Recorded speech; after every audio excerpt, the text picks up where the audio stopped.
اے انسان، تجھے کریم رب کی دہلیز سے کس نے مغرور کر دیا؟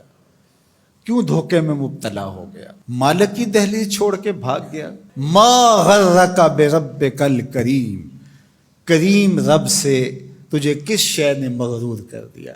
بھاگے ہوئے کو کوئی یوں بھی آواز دیتا ہے؟ کبھی پولیس کو تعاقب کرتے دیکھا ہے مجرموں کا؟ کبھی سخت گیر استاد کو شاگرد کے ساتھ سختی کرتے دیکھا ہے؟ لیکن یہاں پیار کے چھلکتے ہوئے رنگ دیکھیے، جو مالک کی دہلیز چھوڑ کے باغی ہو گیا ہے، سرکش متمرد، شیطان کے ہتھے چڑھ گئے، اس کو رحمتیں آواز دے کے او بھاگنے والے آ جا، تیرا رب بڑا ہی کریم ہے، تیرا رب بڑا ہی کریم ہے۔ بتا نا تجھے کس شے نے مغرور کیا؟ دولت نے؟ یہ 4 دن کی چاندنی ہے، پھر اندھیری رات ہے۔ حسن نے؟ ڈھل جائے گا۔ جوانی ہے، ختم ہو جائے گی۔ اقتدار ہے، آج ہے کل نہیں ہے۔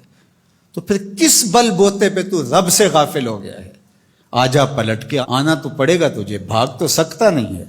اللہ اکبر، اس کی رحمتیں بندے کو آواز دے رہی ہیں۔ کلا بل تکذبون بالدین، فرمایا کیوں نہیں، بلکہ تم آخرت کی تکذیب کرتے ہو۔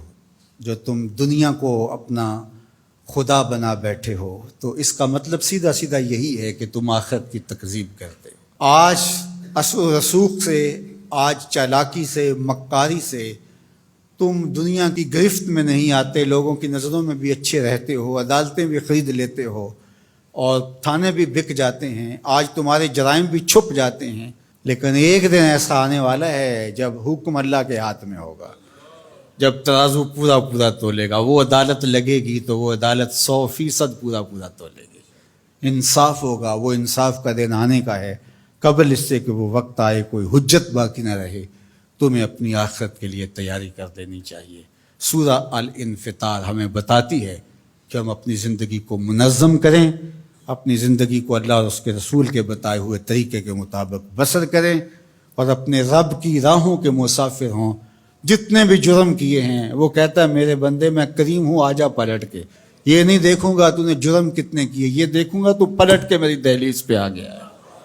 تیرے پچھلے سارے گناہ معاف کر دوں گا، بلکہ معاف کیا، تیرے گناہوں کو بدل کے نیکیوں میں تبدیل کر دوں گا۔ تو آ تو صحیح، میری چوکھٹ پہ ہاتھ پھیلا تو صحیح، میں کریم ہوں، تیرا رب لگتا ہوں۔ اللہ اکبر، دیکھ تیرا میرا رشتہ کتنا گوڑا ہے۔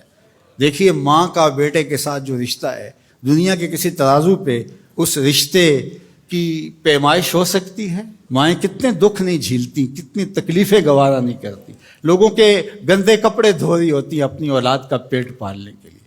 ماں کے سینے میں یہ پیار کیوں ہے؟ آپ سب کا ایک جواب ہوگا، اس لیے کہ ماں نے اولاد کو جنم دیا ہے۔ جس ماں نے جنم دیا ہے وہ اتنا پیار کرتی ہے، تو جس رب نے خلق کیا ہے وہ کتنا پیار کرتا ہوگا۔ تو جنم دینے والی کے پیار کا ٹھکانہ کوئی نہیں، تو جس نے دستے قدرت سے بنایا ہے، جو خالق ہے، اس کا بندے کے ساتھ کتنا پیار ہے۔ تو ماں کی گود چھوڑ کے بچہ بھاگ جائے، کتنا بھی نالائق ہو، ماں انتظار کرتی ہے، پتر آ جا، اتنی ٹھنڈی چھاؤں کہیں نہیں ملے گی۔ تو ماں چاہتی ہے بچہ جتنا بھی بڑا مجرم ہے آ جائے پلٹ کے، تو رب نہیں چاہتا کہ میرا بندہ پلٹ کے آ جائے۔ تو ماں کہتی ہے پتر آ جا، اتنی ٹھنڈی چھاؤں کہیں نہیں ملے گی۔ تو مالک کیا کہتا ہے؟ یا ایھا الانسان ما غرک بربک الکریم، آجا آجا، میں بڑا ہی کریم ہوں۔